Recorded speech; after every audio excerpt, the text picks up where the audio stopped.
Thank you for joining us at True Print for Life. I'm your host, Christina Vera. And I'm your co-host, Maylin Sambois. And today we have a very special guest. I am so excited. You need to go to our YouTube channel to see this. Her name is Carolina Reinoso. Can you say that one more time? I just feel like that was so fancy. Say it again. Carolina Reinoso. I love it. Wow. If you're looking for a voice person, we know who to call. We are so excited to have Carolina with us today. She is a two-time Miss Columbus, presently working on her next title, Miss Ohio USA, first generation Cuban.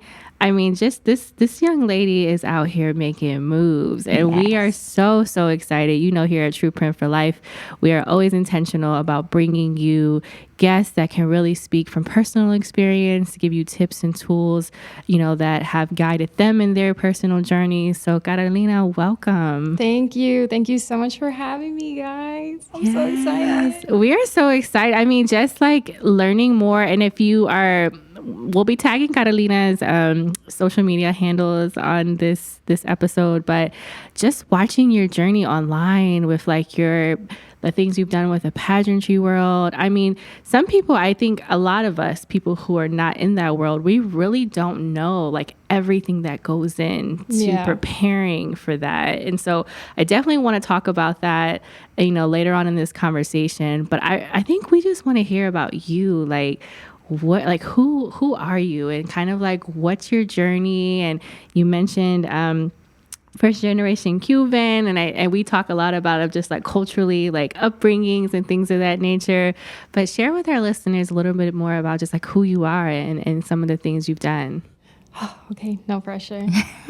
Well, so my journey, I like to say, started with my parents. They both migrated here from Cuba, and they came here to Chicago, so that's where I was born. And we've moved almost to every state since, to where we settled in Ohio when I was 8. And it was really interesting for me because Spanish was my first language. And, you know, my culture was my first culture, getting into being raised in Miami for my first 8 years, and then coming to Ohio and just having this, like, you know, identity crisis of finding who I am in this country that is mine, that I was born in. Mm-hmm. And it was such a, like, you know, metamorphosis for me, just learning the language, learning the culture, being here, and growing up into my own woman that is today.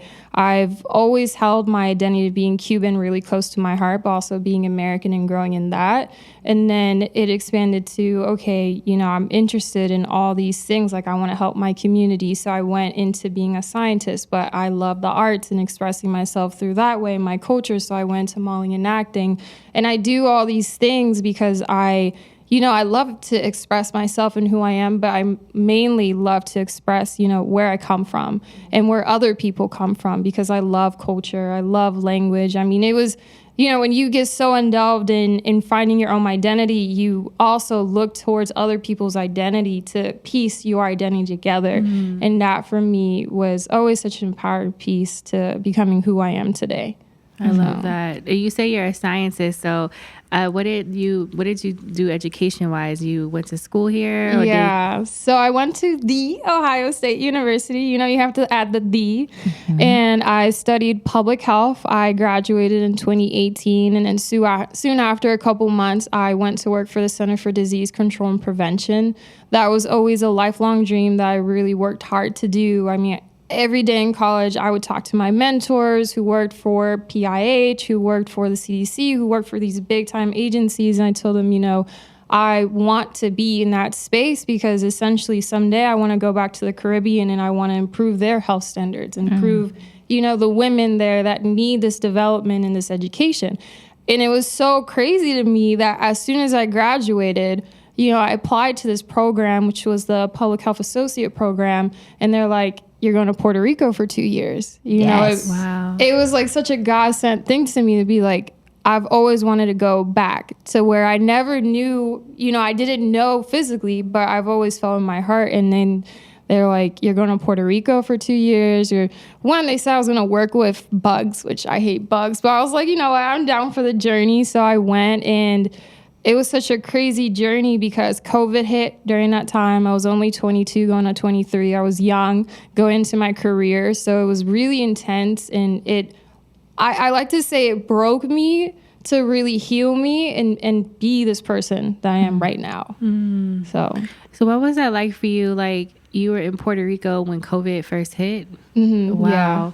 And I know, like, we're still feeling like the effects of COVID. And I think economically, especially in places like Puerto Rico and other Caribbean places who, even though it hit the U.S. really hard, you know, we have a lot more resources than you find in certain other places. So what was that like for you what was just that experience when you were in Puerto Rico and started getting, you know, like because I know your family was texting you like, every day. Do you know every day. Come home. When the tornadoes were hitting, when the earthquakes, every day.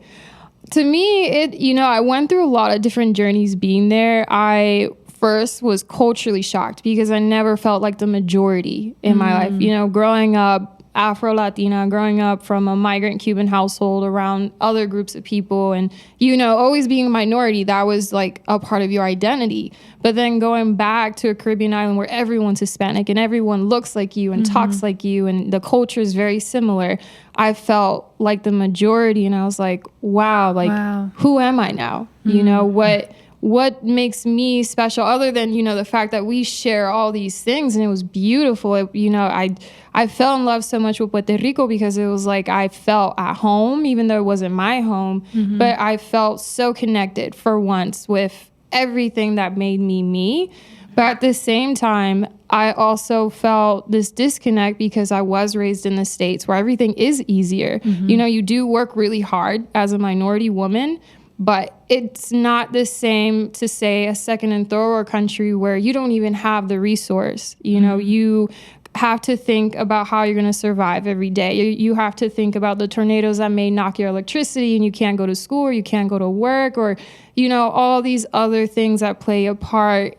To them, that's normal. To us, that's not. Especially living in Ohio where, you know, not much happens here. Yeah. Nothing happens At all. Yeah. Yes. So how did you navigate, right? Because you're young. Yeah. Like I'm looking at you, I'm like, when did you graduate? Because you're young and you have done so many things, which I think is remarkable. Thank you. Right? So, and we're so proud of you. So know that. Aww. How did you navigate that feeling of not belonging, right? Because I think you went here, you experienced that a couple of times in your life. When you came here to Ohio, right? I remember being young and being like, what am I doing in America? Right? Like I didn't feel like I belonged. It was really difficult.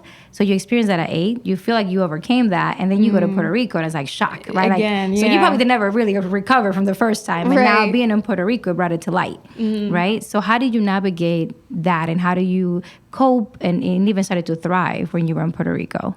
So honestly, it didn't happen for me until I came back to the States in 2021. When I was in Puerto Rico, I was in a job that, you know, I thought I would have loved because I worked so hard to get there. And I found out soon after that's not how I wanted to do things. Like I love health and I love people, but that's not how I wanted to do it. And then it hurt that I was in a space where I wasn't wanted because I wasn't Puerto Rican or because I am American still to their standard. I wasn't good enough to be in that space. And they made it known very frequently for me. So I was dealing with that and trying to figure out, you know, but why I'm Hispanic, just like you know, I'm a woman just like you, or I'm, you know, whatever, just like you. And I didn't learn until I came back and had to, you know, reconstruct my life, you know, from being a formal scientist to, okay, now what I'm going to do with my life. Like everything just kind of like fell apart and broke me. What do I do now? And it wasn't until I started here going to therapy, doing all this stuff, a lot of reflection. Even back there, I did that. But, you know, being far removed from everything, I learned that my power came in just knowing that I am who I am by what I say, not what other people say. Even if it is my identity, I'm not going to let people dictate how good I am by the gifts God gives me, because these are gifts. But if I don't want to do those anymore, I can do other things. And even though I'm Cuban and I'm Latin, I don't have to, you know, be the stereotype that my own people place on me. Like I am Carolina. I am who I am at the end of the day without my parents' approval and everybody's validation and what they think I should do. And that was what essentially healed me, that whatever position I'm in now, wherever place I'm in my life or wherever I'm at, I'm okay and I'm content with me, because it became more about my own validation and what makes me happy and me versus like other people. So that, Wow. that's what really helped me. And I mean, just hearing how you describe that, you go from being the minority to then being the majority and still being alone, because then in that space, they didn't want to accept you for who you were. And so that, I mean, even just like dissecting that, I think a lot of us, as, whether you're Latina or, a woman or just a person in a sphere where you don't get the support that you need. And so just hearing you share that, I mean, I sympathize and I can understand, especially as women where we work so hard, especially in male dominated industries. It's like, I have the same degree as you. I have the same experience as you, and yet you still don't treat me as an equal part, and so I'm grateful that you share just your transparency in that, because I think that sometimes we can get off in this sense of just, if I could fill the room with a bunch of people who are like me, that'll solve everything. Right. And I don't agree with, I don't think that that's always the answer. I think it's a growing trend too now. We have these intersectionalities of people. You have people that are first gen something, first gen Puerto Rican, first gen Cuban. You have people that are different races and ethnicities, and they, their sexuality, they identify themselves as this, and the third. And it's like, where do I fit in? Because I'm all these things, and at the same time, I'm none of these things, because I am my own person. And I think with this growing trend, everyone is feeling this wrath of, okay, well, where is that center to where I'm good and content? Like, yes, these are all the things I'm proud of being. Yeah. But who am I amongst all these things? Yeah. And you mentioned, deciding to kind of pivot and have a change. And, even though you went to school to be a scientist, like that was your dream job. You were living your dream. But really came to a realization that, like, this is not it. This is not what I thought I wanted. What was that like for you in coming to terms with having to make such a big pivot, because you've worked so hard to get to that place? And what was that like, as far as like sharing that with your family and saying, listen, I'm no longer going to be a scientist, and I want to be this, and I want to create, and I want to, be an artist. Yeah. Like, what was that like for you? It's still a growing journey. My parents are very traditional Cuban parents, where, how Latin families are. They come to this country and they say, I gave up everything for you. You have to be this. Like, you have to be a doctor, a nurse, a stable job. What is a stable job in their eyes? And I've come to learn that it is that sense of they want that stability for themselves too, and they fear that if you don't do these things that, traditionally is what gives people stability, that you're going to fail and possibly end up where they wish you would never end up, right? When I had told my parents, I don't want to be a scientist anymore, when I told them that I quit my job, it was literally on my 25th birthday. Like, my 25th birthday, I swore to myself, everything I do, I'm going to do it with my heart. I'm going to do it with my intention. I'm going to do it because it serves myself and God and the people I want to represent, not, out of what everybody's expectation is, or, if it doesn't feel good, even if I worked for it, I'm not doing it. Because at the end of the day, I go home with myself and I need to be happy in order to bring that joy to other people. So when I told my parents that, it was like, they were so upset. They were so upset. They're like, you worked this hard. You went to Ohio State, like the money, the loans, they basically thought I was wasting my life away. And they're like, well, what are you going to do now? You definitely have to come back home. So what are you going to do? So it was a long year of me just shutting out them and everyone else. Like everyone, when I came back, was like, well, what happened to the CDC? That was a good job. Like, you were a scientist. Like, what are you doing, Carolina? Like, so many people at my college themselves shunned me because they're like, we all worked so hard to get there, and you got there and you didn't even appreciate it, type of thing, versus seeing like, it didn't make me happy. It wasn't for me. Like, it was for me for that time being, but it's not for me for a long time. And just because you want that, you should go get that, not enforce on someone else. So that came, the main thing I kept hearing all last year was like, why did you give that up? Why did you give that up? And I was like, I just wanted to be happy. I want to do what actually helps me be a better person and helps me help other people and be happy and, brings me the things that I need. And if that means sacrificing stability for a while, if that means, losing friendships and even closer ties with my family, I had to do that for myself. So where now it's like, my mom, my dad's, he's pretty supportive in a way, dad's always, they're like, as long as you're happy type thing. But mom is, it's still a working relationship with her being content with the fact that I'm no longer pursuing that. I'm pursuing modeling and acting and other ventures and not the conventional, traditional path that they wanted for me. Mm-hmm. And that's difficult, I think. I mean, for Latino parents, it is. Oh, right? so hard. Right? Because you're not even born and they already tell you what you're going to be, right? Yeah. So, and I think a lot of other communities are in the same path, right? Like when they come, and also you feel guilty because you're trying to live your parents' dream and they're trying to live their dreams through us or through you. And it does take a lot of courage. I think it takes a lot of courage and trusting in yourself to go forward, even though it's painful, because I don't think that this transition was any fun. It was not easy. I was honestly depressed for a long time. Being in Puerto Rico, I was really depressed.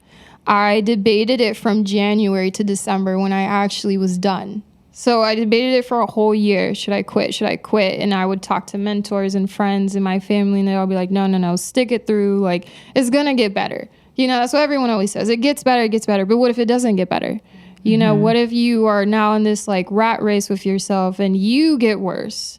And that to me was like the final point where my mental health just hit such a point where I was like, I don't want to be here anymore. I don't want to do this. I don't care. Like it's, where I literally was just waking up, logging on and just feeling so empty. I couldn't even communicate with people. So to me, that was like the hitting point where I was like, I need to make a change. And everyone else is just going to have to just, either leave my life if they really want to or be fine, that I need to be fine first. So, it was a journey of me giving myself grace for a while. I was unemployed when I came back. With everyone hitting COVID and stuff like that, everyone was, the economy and everything. It was hard for me to come back and not have a job, especially where I was coming from. Yeah. But I just kept giving myself grace and saying, I'm going to figure it out. And God has me, and it's, it's going to get better for me because I'm choosing better versus like people tell me it's going to get better based on what they're choosing. Mm-hmm. And how did so you got here, you didn't, right? Did you have to move back with your parents for a little bit? So I moved in with my line sister, Alyssa, first, and then I moved in with my parents just because the relationship I had with my parents wasn't good, especially at the fragile mental state I was in. So she helped me for a couple months, and then when everything was like a little more stable with the relationship, I moved in. And were you able to navigate that well, like coming back home and just kind of making sure everybody's okay, but then you're content with your decisions? Was that hard when you moved back in? It was really hard. I'm not, I wasn't telling people how hard it was because I didn't want people to worry, and I didn't, I'm a very positive person as it is. I like to, I was raised with there's always a solution, just keep going.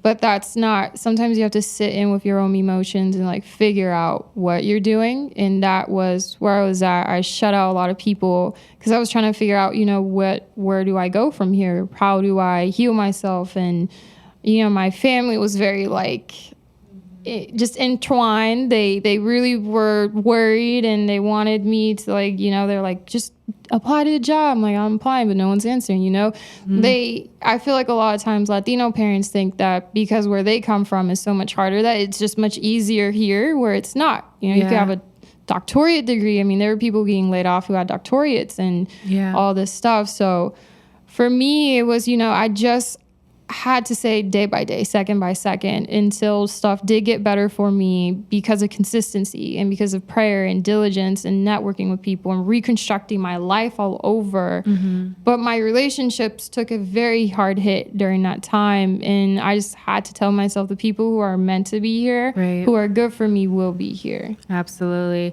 Yeah. And I think I love that you're just transparent, because sometimes there's this stigma that, if I took a step back, that I failed.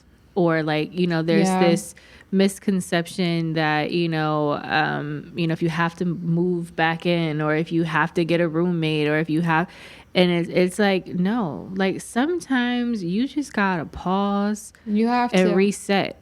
And I think that doing what you felt was right in your heart, and then, leaning on the people you trust to say, listen, I need help. I need help for a period of time. I think it's important. I think that we all need to be more honest and more vulnerable in saying, like, I don't have this all figured out. And, and that doesn't make me a failure. That doesn't mean that I didn't. And even if this situation didn't work out, cool, but I'm not going to sit in this just because of my ego. And I guess that's my point. I think we stay in situations and suffer in silence usually. And that was what I was doing for so long. Like, I was that person. I had very high functioning anxiety. Everyone knew me as the person that went to the next step and always had the next best thing and always had it together, even though at home when I was by myself, like, I didn't have it together at all. I was like crying, I was depressed, I was, but what people saw was just this person who was always happy and always just in this big time role and doing, good things. And I think to me, I had to go on that journey because I had to release that, and had to sit in, I don't have a plan. I don't have a job. I'm back at my mom's, like I was trying to do all these things and then nothing was happening. And it's because I had to sit in this grace period of myself where I had to ask for help and say, I don't have this. I can't keep going on this pace because it's killing me inside. It's, I'm not serving anyone if I can't even serve myself and do the basic, which is take care of myself. Right. And I see, like, it's there's this, and I don't know if it's just culturally, but there seems to be this thing where it's just like, people always want to put a hustle and a speed and hit the gas type of thing with young people. It's like, okay, you got to get a job. You got to be making moves. You got to be doing this. You got to have all these things. You got to be married by the time you're 30. You got to have all your kids by the time and it's just, and we, and I don't fault parents or people, because generationally, right, that's how they were raised, and so in my mind, for in certain situations, I really think that they think that they're doing the best thing that they can for their kids. But I think that as we have evolved in this present generation, millennials and the Gen Zs, really being able to say, this is what I want. And that was silenced. You couldn't go for so to long. Latino parents or any. I mean, I don't know how everybody's household was. You'd be dead, actually. But, be with the broom. You'd be dead. Find me in the backyard. You don't want to work. You want to go create. Like, they didn't understand that, because to your point, it was like they had to go through so much. And, thinking, even my parents didn't stay married, but I think because of the environment that they came from, that, trauma attracts trauma, and so it ain't no surprise how those two got together back in the day. But they were both in such a hustle and a hurry to escape their everyday lives that it made sense for them to become a union and to have kids, not realizing that the moral compass that they were kind of using and how they were starting this family was really polluted with this negativity about, you can't really have an opinion about your life. You can't hit pause. You can't take a reflection mental health day to really say, this doesn't feel right. Well, you're not getting paid to feel. Like, it was just like, we don't talk about that. You don't tell your business. There was no, you need to go talk to a therapist or any of that. It was just like this taboo thing that, I felt even growing up. I saw that in my household all the time. And then, like, when do we start to normalize letting young people, I mean, you still got to guide them, right? Yes. Like, I have kids. I'm always going to be like, Boundaries. That's hot, right? Don't touch the stove. It's hot. But if you touch it, you're going to get burned, baby. Yes. If you touch it, you're going to get burned. And I'm going to be there to give you cream when you burn yourself.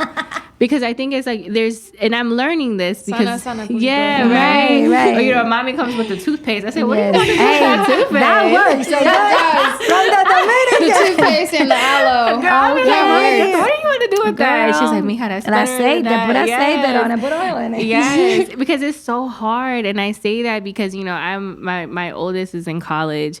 And I feel like parts of how I was raised, I started to be like that with her, you know, and I had to check myself because, and my husband, his family is the same way. Like his dad was like, you got to be a doctor, an engineer, or like there were certain things, or you were not successful, or you were never going to be happy or financially, you know, capable.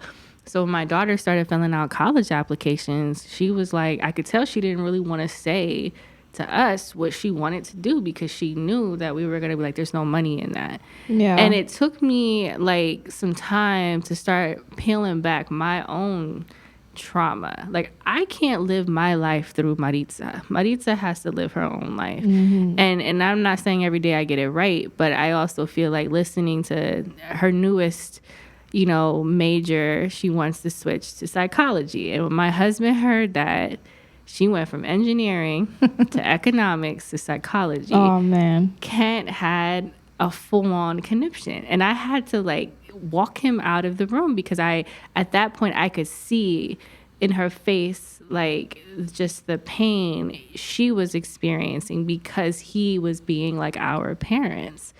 And it was just like, no, like, this is her life. And if that's what's going to make her happy is to be in psychology and help other people, you know, who are we to say no? And so I really appreciate you, like, just being transparent that it's not always easy. And I think that we have to start to shift the narrative and shift the culture with the next generation of, you know, parents or leaders or business owners, and saying that, you know what, this might be how corporate America has worked for the past 100 years, but if I'm going to own a business, this is how we're going to run it. If I'm going to have children, this is how I'm going to run my household. And so that, you know, understanding that we don't have to keep, there's certain things that you want to keep, right? Because you said you're talking about the identity and culturally, and, you know, the different, you know, the toothpaste. You want to keep that? Go ahead. I'm not going to keep it. I also keep Baboru, guys. I also believe in Baby. I'm going to keep the Vicks. You know, I believe in Baby. You know, I believe in the Vicks. You know, You keep what works. The Vicks. I call it Baboru. No, it's Vicks. You know, so there's certain things we culturally want to keep, but then I also think that we should have the freedom to really paint our own lives. And I love that you are essentially doing that by really pursuing what you want to do. And so, you know, the pageant. So why pageant? Like, how does the scientist in Puerto Rico come back? And were you doing pageants before, while you were in college, or like where did that transformation, or how did that happen? So I grew up watching pageants and just always thinking, where's Cuba? Like, yeah, I love all the countries, all the beautiful women, but I always felt like, yo, where's my country? You know, where's the woman that represents me? And then what was funny was the older I got, I started to meet women that compete in pageants that were older than me. They were, you know, either my mom's friends' daughters, or, you know, like stuff like that, you know, within Latino communities. And then they were always women I looked up to. I mean, they were not only beautiful, but they were just so kind and empowering. They were all going for college degrees and having big time jobs and just doing so much for the Latin community and just every community in general, that I was always like, I want to be like her. I may not be able to ever represent my country because of the politics that's going on, but I at least want to be able to represent who and where I come from and my people and all these other things somehow, some way, right? So I, you know, essentially I was really connected with these women. They mentored me. They're like, you know, you could do it and this and that. But I waited till I got a little older, and I did my first pageant at 19. So I applied when I was 18. I found out all the pricing because, you know, this is a pretty expensive endeavor. And then I competed for the first time at 19. I did Miss Ohio Latina, and I got the first runner-up. And to me, it was a pretty life-changing experience in itself because it was my first time doing it. I was so young. I learned a lot. I was heartbroken by it, but at the same time, it, you know, made me see, how do I want to go into this if this is what I really want to do, and use this platform for something bigger than myself.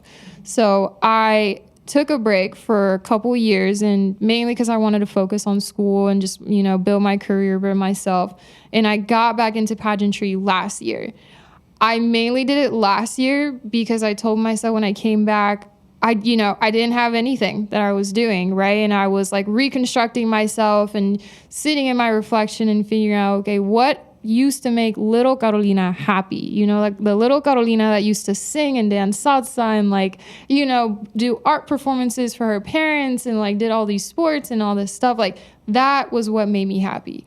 And the more I thought about, the performer in me and the artist in me and, how I want to represent my culture and my people and all these things, pageantry always came up to mind, right? You perform in these things, you show who you are essentially and the people that you represent, and you show the people the essence of what real beauty is, which is the parts that are inside you, the love you give, the way you care for people, and the things that you do for yourself and other people, and not the titles that you are.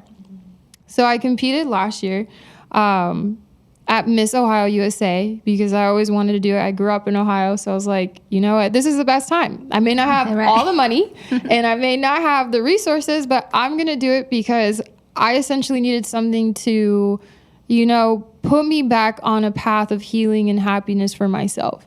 So I went on and I got Miss Columbus, which is great because I was like, okay, the city I was raised in. And, I worked with people that I knew prior to my first experience. And, I met new people and I started to put myself out there. And it was also one of my goals at the same time as competing to get signed to a modeling and acting agency. Because I told myself, if I want to be serious about what I'm saying, I need to take serious steps. So I worked towards that and I started to grow myself, back into the arts, but also back into politics and all the other things that I cared about. And I started reaching out to people. I started giving my time, even if, I wasn't getting paid for it. I just said, this is what makes me happy. I'm happy even just being in this space. So I ended up getting signed to Heyman Talent Agency here in Columbus. And then I went off and competed. And I didn't place, but at least I got Miss Photogenic. So at least I thought, I was, I guess, good looking.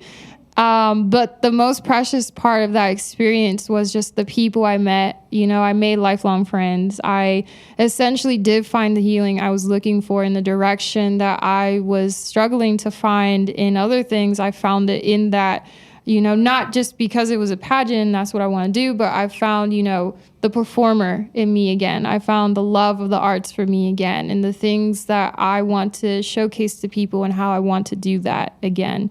So...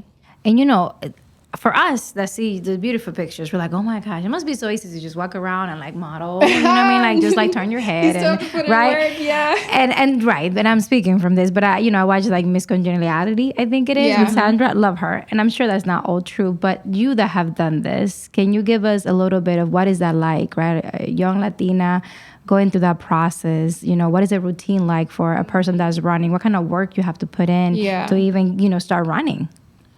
So, this is a full-time job. A lot of people think that because you are beautiful and you're smart and you may have a good job or whatever it is, that you just show up and get crowned. But that's not it at all, because you are also up against so many other beautiful women in the same caliber as you, or someone that may be more or maybe less, depending on a person's preference. But you have to showcase what makes you you, and what is it that fulfills you at the end of the day? And there's so much, discipline and consistency. I mean, from looking good in a bikini, that is one. You have to be very secure within yourself to be that vulnerable with people. So you have to, always work on your mental health, because you're always going to have people cyberbullying you and people giving their 2 cents about how you look, your weight, what you should be doing and how you should be looking. And you have to be secure within yourself. This is how I want to look. This is how I feel. This is, my body. So, working out every day for one. Also practicing your interview, because interview in pageantry is you're very much, I like to say, like Jennifer Lopez with Michelle Obama mix. You know, you are representing a lot of people. So you don't want to say anything that's going to hurt someone, but you want to be direct and honest, and you do want to invoke that inspiration in other people. So you have to be able to know how to communicate and connect with people and really make them feel heard and seen.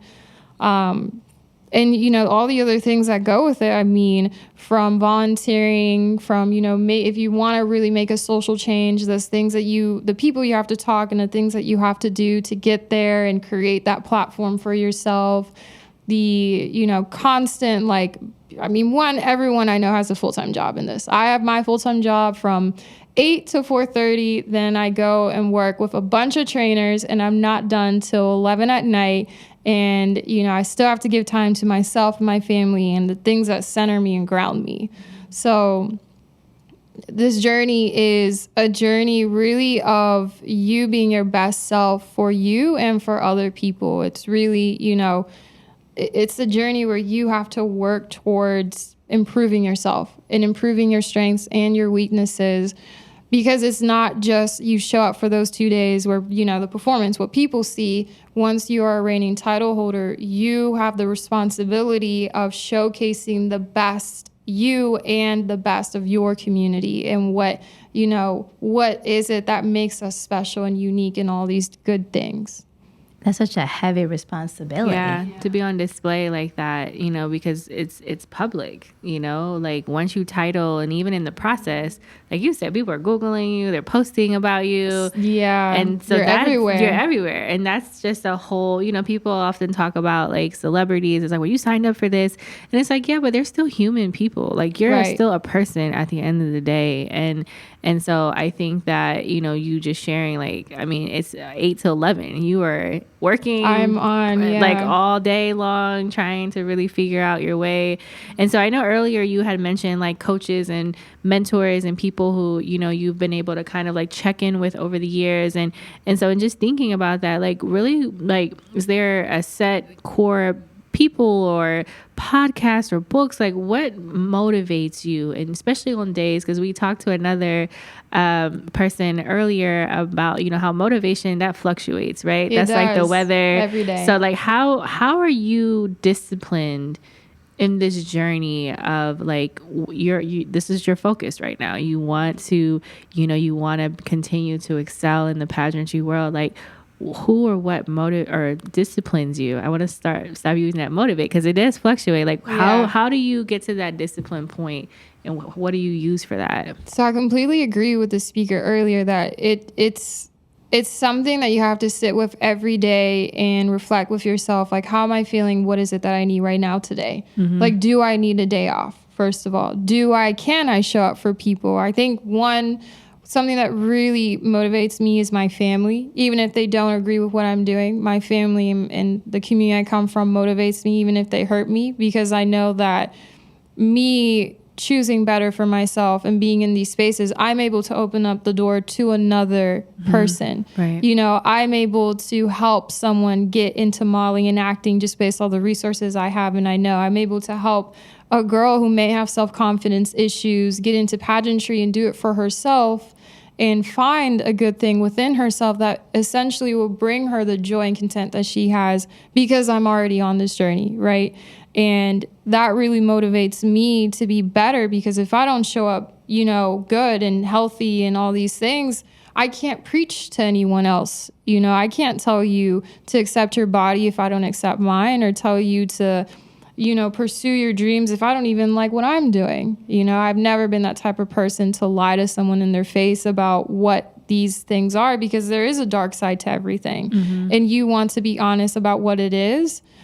But at the same time, if you live in it and you are happy in it and you can show people, you know, this is what I'm doing to keep me grounded in myself, in whatever I'm doing, then that helps someone else.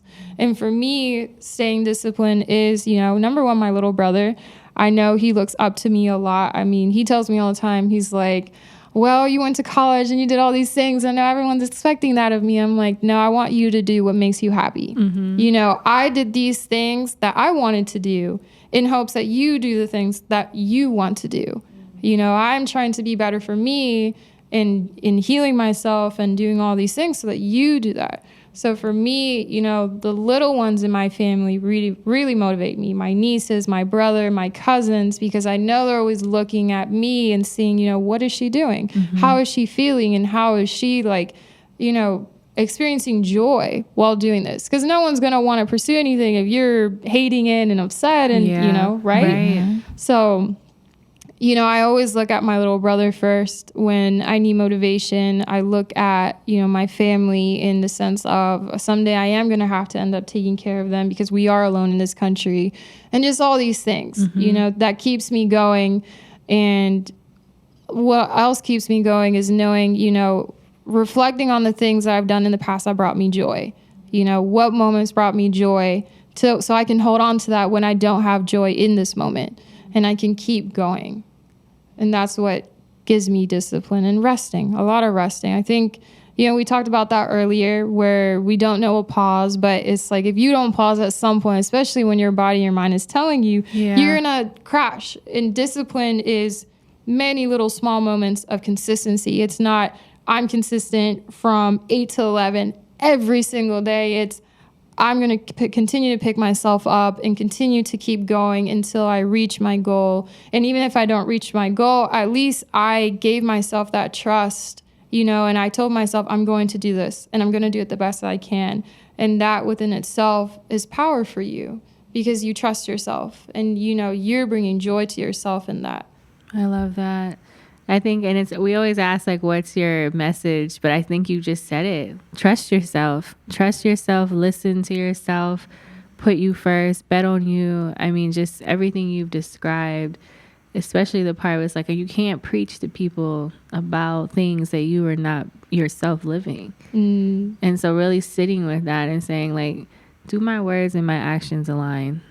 Are we speaking the same language? Well, Carolina, we appreciate you so much for coming today. I feel like we're going to have to bring you back when you win your title. Yes. Because we're going to speak that right now. We're going to speak that out there because I think there's such power in just being transparent and honest about your journey. It's not all the glam that you see in the pictures and in life. I think Instagram and Facebook and all these things it has really desensitized people or given people the idea that everything looks a certain type of way. Easy. Yeah. And if it doesn't, then something's wrong with you or something's not fulfilling enough or something's not complete. And, appreciating the rawness of the process and the journey and appreciating those moments, I think is essential. So thank you so much for being here today. We really, really appreciate it. And I want to ask, right, because I think this is something that I don't know, and I think a lot of listeners want to know too, is how do we support you, right? So you're in this journey, you're running, how can the audience support you? Oh, would I love the support.